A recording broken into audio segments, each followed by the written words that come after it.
빠른 속도와 정보가 중요한 시대, 우리는 그 한가운데 서 있습니다. 한국은 그런 것들에 특화되어 있는 나라입니다. 남녀노소 누구나 쉽게 정보를 접할 수 있으며 사회에서 일어나는 변화에 민감하며 누구나 시사상식에 대해서 쉽게 이야기를 할 수 있고 쉽게 대화를 할 수 있습니다. 하지만 과거부터 세계의 선진국으로 인정받아온 일본에서는 조금 상황이 다르다고 하는데요. 그들은 느리며 과거에 머물러 있습니다. 불필요한 매뉴얼이 성장의 발목을 잡는 경우가 있다고 스스로를 평가하기도 합니다. 그리고 그들은 변화하려고 노력한다고 말을 하지만 생각보다 변화는 쉽게 찾아오는 것이 아니라고 합니다. 한국을 경험한 20대의 일본인이 어째서 한국이 이렇게나 앞서 나가게 되었는지 놀랐고 좌절감마저 든다는 이야기를 하고 있습니다. 관련된 사연 오늘 소개해드릴까 합니다. 지금부터 사연 만나보시죠.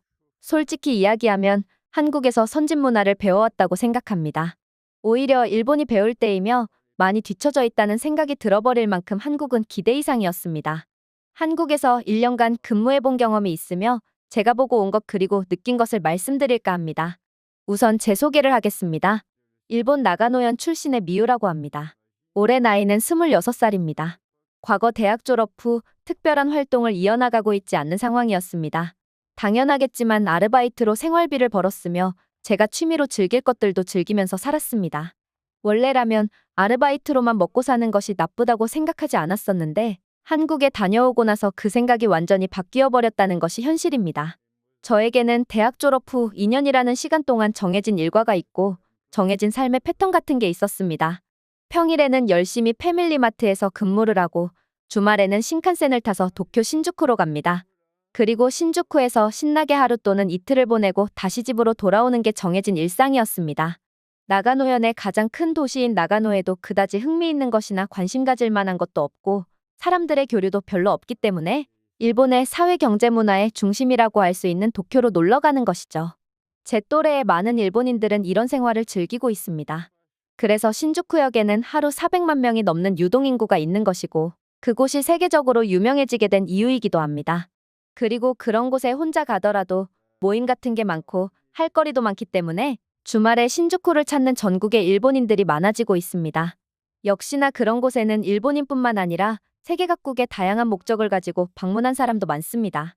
그리고 저는 그곳에서 다른 사람들과 교류하며 한국으로 갈 수 있는 기회가 있다는 것을 알게 되었는데요.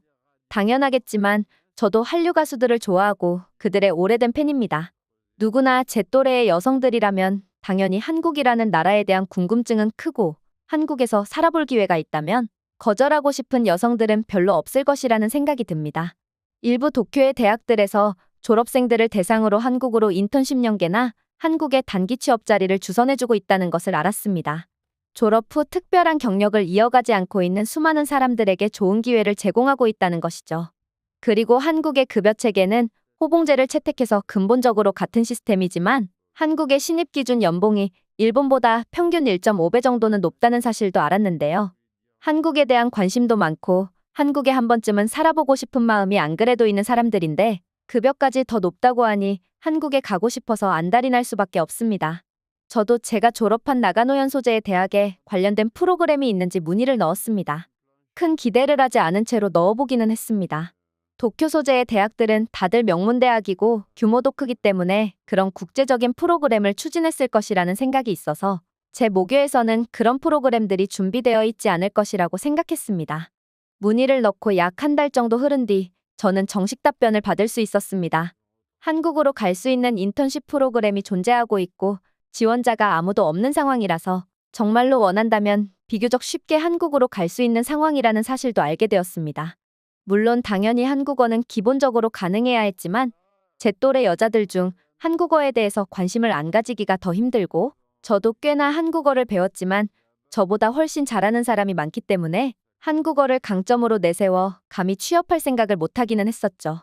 그래도 한국어로 의사소통이 가능한 수준이기는 했습니다. 그래서 일단 지원 요건은 되었죠. 심지어 나가노현 기반으로 세워진 세계적인 프린터 회사의 한국지사에 지원할 수 있었고 엄격한 면접을 통해서 최종 합격까지 했습니다. 경쟁자가 없는 줄 알았는데 여러 명의 경쟁자가 있었고 생각보다 면접은 치열하게 진행되었어요. 나이 및 개인정보는 모두 미공개된 채 오직 면접 자리에서만 승부가 이루어졌습니다. 편의점에서 근무하며 이 회사의 프린터기를 수시로 다루어 보기는 했는데 사용하면서 문제점 같은 걸 알고 있었고 그것에 대해서 대응하는 방식도 알고 있었기 때문에 그것에 관한 이야기 나왔을 때 제가 면접 자리에서 주도적으로 이야기할 수 있었습니다. 때문에 운 좋게 최종 합격이 된 것 같았습니다. 비전문적이고 조금은 이상할 수 있었으나 저를 포함한 면접자들의 수준이 상당히 낮았기 때문에 가능했던 것 같습니다. 처음에는 꽤나 심오한 주제에 대한 질문이 이어지다가 아무도 대답하지 못하자 점점 낮아지는 질문의 수준을 경험했었거든요. 어찌되었던지 과정은 중요치 않고 제가 결국에는 한국에 갈 수 있게 되었다는 사실이죠. 그렇게 한국으로 가기 위한 복잡한 서류 절차가 시작되었습니다. 준비할 서류도 많았고 제출해야 할 서류도 많았습니다. 꽤나 두껍게 만들어진 서류 꾸러미를 들고 본사에 방문해 제출한 뒤 기다림의 시간이 있었습니다. 한국으로 가는 것이 거의 확정이라는 생각에 아르바이트도 그만두고 마음껏 놀러 다녔습니다. 그렇게 한국으로 가는 날 저와 함께 가기로 했던 다른 합격생은 한국행 비행기에 오르지 못했습니다. 준비해야 하는 서류 한 가지를 빠뜨려서 심사에서 떨어졌으며 나중에 그 사실을 알고 빠진 서류를 챙겨서 추가 제출을 하려고 했지만 그 기한을 넘겼기 때문에 추가 제출을 받아주지 않고 결국 한국행을 하지 못하게 되었다는 안타까운 소식을 들었습니다. 역시나 서류는 꼼꼼하게 챙겨야 하고 빠진 것이 있는지 없는지 여러 번 확인해야 하는 것입니다. 해외에서 근무하는 만큼 여러 번 확인하는 습관이 중요하다는 것을 다시 한번 상기하면서 한국으로 가게 되었습니다. 한국에 도착했고 한국에 있다는 것이 믿기지 않을 만큼 좋았던 것 같습니다. 한국에 오자마자 일본과는 다른 한국의 모습을 보면서 내가 진짜 돈을 벌러 한국에 온 것인지 놀러 온 것인지 헷갈릴 정도로 정신이 혼미해졌던 것 같아요. 정신을 바로잡고 이곳에서 사회생활을 할 준비를 했습니다. 한국 사회에서 쓰는 한국어는 제가 책에서 배우고 강의를 통해서 배운 한국어와는 조금은 달랐지만 금방 적응할 수 있었고 회사 생활하면서도 인턴 과정이기 때문에 복잡한 일 처리를 하는 것이 아니라 언어로 어려움을 겪지는 않았던 것 같아요. 그리고 한국 경험이 굉장히 도움이 많이 되었던 것이 사회생활을 일본 이외의 다른 곳에서도 해본다는 것 말고도 양국이 일하는 방식이 너무나도 다르다는 점이죠. 물론 일본에서 정식적인 회사에 다닌 적은 없지만 취직한 친구들의 이야기를 들어보기도 했고 그리고 저는 편의점에서 근무하며 매장 뒤편에 숨어있는 사무실에서 각종 서류 업무도 해오고는 했어서 일본이라는 사회가 어떤 시스템으로 만들어져 있고 관공서 관련 업무라든지 여러 가지 사회적인 서류 업무들을 처리해온 경험이 있기 때문에 일본 사회가 가지고 있는 일처리 방식이라든지 한국 사회가 가지고 있는 일처리 방식에 대해서 분명한 차이점을 느낄 수 있는 상황이었습니다. 너무나도 놀라웠던 것은 한국에서는 수백 수천 장의 종이를 사용하지 않는다는 점인데요. 처음 한국에 와서 근무할 때 그리고 제 신상 정보에 대해서 적어서 제출할 때에도 모든 것들이 전자문서를 통해서 이루어졌습니다. 일본과 동일하게 근로계약서를 작성할 때에는 종이로 된 계약서를 받았고 거기에서 서명했습니다. 이때까지만 해도 한국과 일본은 유사한 점이 많고 비슷한 게 많다고 하던데 그 중에서 다른 게 무엇이 있을지 앞으로 하나씩 알아가는 재미가 있을 것 같다며 호기심 가득한 생각이었거든요. 하지만 제 신상 정보를 입력하면서부터 종이에 직접 수기로 적는 것이 아니라 컴퓨터에 입력을 하는 것이 기본이었으며 무엇을 하든지 전부 다 컴퓨터 모니터 속 세상으로 이루어져 있습니다. 일본 사람들의 가장 큰 문제점은 바로 이것입니다. 컴퓨터 모니터와 친숙하지 않다는 점인데요. 왜냐하면 일본에서는 키보드를 통해서 문자를 입력하려면 여러 가지 불편함이 있습니다. 한국이나 영문처럼 생각하는 것을 그대로 키보드에 입력 후 모니터에 출력하는 것이 아니라 일본어 입력 시에는 복잡한 과정을 거쳐야 합니다. 대부분의 일본어 입력 시스템은 사용자가 글자를 입력하는 동안 여러 한자 후보를 제시하고 사용자는 이 중에서 가장 적절한 단어나 문구를 선택할 수 있습니다. 그러니까 한국에서는 키보드 하나를 붙잡고 몇백 자 이상의 장문이 너무나 쉽게 가능하지만 일본에서는 그러기 위해서는 2배, 아니 3배 이상의 시간이 걸린다는 것이죠. 그리고 그것에 익숙해지는데도 너무나 오래 걸리고 제 또래의 많은 사람들은 컴퓨터 자판에 익숙하지 않습니다. 그래서 일본 회사에서는 컴퓨터를 사용해 본 적이 있느냐가 타이핑 작업이 가능하냐는 게 일반적인 면접 질문 중 하나인데 반해서 한국에서는 컴퓨터 사용해 본 적 있으세요?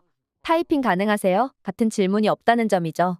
그리고 한국에 와서 한국어가 적혀 있는 키보드를 처음 사용해 봤는데 한글만 알고 있으면 한글로 마음대로 표현이 가능해서 너무나 편리했습니다. 양국 간의 글자 차이가 이렇게 현대사회에 와서 크게 갈릴 줄은 몰랐을 것입니다. 과거에는 종이 위에 붓을 사용해서 글자를 그려 넣었고, 그래서 오히려 곡선이 많고 한획처럼 이어진 글자가 많이 있는 일본의 글자 체계가 더 우월했을지는 모르겠지만, 이제 와서 보면 일본어는 현대시와는 너무나 맞지 않는 글자를 채택하고 있다는 사실을 모두들 깨닫고 있지 않을까라는 생각도 들었습니다. 그래서 한국 사람들은 휴가계를 제출할 때에도 컴퓨터 모니터 속 세상에 관련된 정보를 입력하고 그 모니터 속 세상 안에서 결제를 받고 끝내버립니다. 일본에서 취직한 친구들은 휴가계를 제출하기 위해서 서류에 예쁘게 글자를 적고, 그리고 상사에게 직접 가지고 가서 결제를 받아야 하며, 결제권자가 여러 명인 경우 순서대로 가서 결제를 받아야 하죠. 그리고 정성스럽게 도장 결제를 받아서 그것을 여러 장 복사한 뒤 필요한 장소에 제출하거나 비치해야 하고, 또 나중에는 보관해야 하는 문제가 있는데, 한국에서는 이런 불편한 과정이 전혀 없이 너무나 쉽게 되고 있는 모습을 볼 수 있었습니다. 그리고 한국 회사에서는 볼 수 없는 장면이 있습니다. 종이에 빼곡하게 적힌 숫자들을 하나씩 계산하며 다른 종이에 옮겨 적는 일 같은 것 말이죠. 저도 패밀리마트에서 근무했을 때 수기로 계산을 맞추어 보고 틀린 게 있다면 다시 검토하는 과정이 있었는데요. 그때는 그게 당연한 것이라고 생각했고, 원래 사무 업무는 시간이 오래 걸리는 것이고 육체적으로도 쉽지 않은 일이라고 생각했는데, 한국에서는 기본적으로 수기 작업을 한다는 뜻은 엄청나게 큰 문제가 생겨서 그것을 사람이 다시 검토하는 경우 빼고는 하지 않는 행위였습니다. 한국에서는 전산화가 잘 되다 못해 모든 것이 전산화되어 있으며 편리함은 극에 달했습니다. 저는 한국 회사에서 사용하고 있는 신기한 전산화에 대해서 일본에서 근무하고 있는 친구들과 전화나 SNS를 통해 대화를 주고받기도 했습니다. 일본에서 근무하고 있는 친구들은 단순한 서류 작업 때문에 야근을 해야 하는 경우도 많으며 그걸 당연한 것이라 생각하고 있다고 말했습니다. 한 친구는 일본이 변화하는 것을 두려워하는 성향이 너무 강해서 지금까지 다른 나라들과 다르게 과거의 방식을 고집하고 있으며, 이게 문제점으로 지적되어서 변화하려고 노력하는 모습이 서서히 보이는 중이라는 말도 했습니다. 오죽하면 멕시코보다 전산화가 덜 된 일본의 기업 문화라며, 일부 언론에서 심하게 스스로를 비평했다가 온갖 욕을 먹어서 결국 그 기사를 내렸던 사례도 있었던 것을 보면, 변화하지 못해서 뒤처지고 있는 것을 깨달았으나 변화하자고 말하면 안 되는 이상한 사회라는 이야기가 떠돌기도 했던, 정말로 이상한 사회라는 것이죠. 한국에서 근무하는 것은 확실히 여러 가지로 효율적이었습니다. 그리고 한국에서도 일을 하면서 절차라는 것이 있고 그것을 준수해야 한다는 내용으로 늘 강조를 하기는 하지만, 그 절차들이 불합리적이거나 불필요한 것까지 들어있는 것 같지는 않았습니다. 오히려 매뉴얼이 없는 것들이 있고, 그런 것들은 개인 능력껏 알아서 처리하는 일들 같은 것도 있었어요. 처음에는 한국의 이런 모습을 보면서 매뉴얼이 왜 없지? 있어야 하는 것이 아닌가라는 의문을 가지기도 했지만, 매뉴얼로 정해놓기에는 모호한 것들이나 굳이 매뉴얼대로 하면 불필요한 효율을 나타내는 업무들에 있어서는 특별히 정해진 매뉴얼이 없다는 사실을 알게 되었을 때, 모든 행동을 하나하나 매뉴얼로 만들어 마치 직원을 기계처럼 사용하는 일본과는 다르게 한국에서는 회사에 있지만 나는 기계라는 생각이 들지 않았던 것 같습니다. 정해진 규칙 안에서 어느 정도 개인의 재량이 있으며, 그리고 그 안에서 자신의 능력을 발휘하던지 또는 일 못하는 사람으로 보일 수도 있는 것입니다. 여기서 경쟁 구도가 만들어지고 누구는 더 빨리 승진하고 누구는 도태되는 일이 한국 회사에서는 벌어지고 있었습니다. 모두 기계처럼 만들어서 일 배우면 다 돼. 그래서 호봉을 함부로 무시할 수 없다고 말하는 일본과는 다른 분위기였습니다. 까마득한 후배가 선배를 추월해서 높은 자리로 먼저 승진하는 것이 가능한 사회가 한국이라는 곳이었습니다. 분명히 같은 호봉제를 하고 있지만 완벽히 분리된 직급제를 별도로 도입해서 한국에서는 성과 중심의 기업 문화가 자리 잡았다는 것을 느낄 수 있었습니다. 개개인에게는 경쟁을 부추겨 누군가 최종 승자를 만들어내 최종 승자에게는 큰 보상이 주어지는 시스템이죠. 일본에서도 이런 모습이 필요하다고 느껴지기도 했습니다. 그냥 가만히 앉아서 호봉만 채우고 정해진 매뉴얼대로만 살아가면 아무런 문제가 없는 일본 사회에서는 당연히 특출난 사람이 나올 수 없고, 사람의 나이 그리고 입사년도를 계산하면 그 사람이 어떤 삶을 살아가고 있고 어떻게 돈을 쓸 것인지에 대한 정답지가 보이는 듯한 일본과는 다른 모습. 저는 그런 부분이 너무나 부러웠습니다. 어떤 사람은 경쟁을 싫어할 수도 있고 두려워할 수도 있겠지만, 그렇다고 해서 그 기회마저 주지 않는 것이 오히려 더 불공평한 것이 아닐까라는 생각이 들었습니다. 이제는 진짜 한국이 일본을 다 따라잡았다고 합니다. 일본이 한국보다 2.5배나 인구가 많고 그런 것들 때문에 경제 규모가 더 큰 것은 사실이지만, 국민들 개개인의 삶을 잘 들여다보면 한국에서는 더 많은 기회, 그리고 더 치열한 경쟁이 있습니다. 그리고 그것들은 한국 사람들이 일본 사람들보다 더 부유함을 누리게 되는 결과를 만들었다고 느낍니다. 일본에서는 연령대를 보면 저 사람의 경제적인 수준이 정해져 있지만 한국에서는 쉽게 그걸 가늠할 수 없는 곳이며 저는 그것이 더 옳다고 말하고 싶습니다. 경쟁은 성장을 만들어냅니다. 제가 정말로 하고 싶은 말입니다. 마지막으로 저는 한국에서 배운 것을 가지고 일본에서 다시 취업에 도전합니다. 그리고 한국 사람들처럼 치열하게 살아볼까 합니다. 10년 뒤 크게 웃고 있을지도 모르니까요.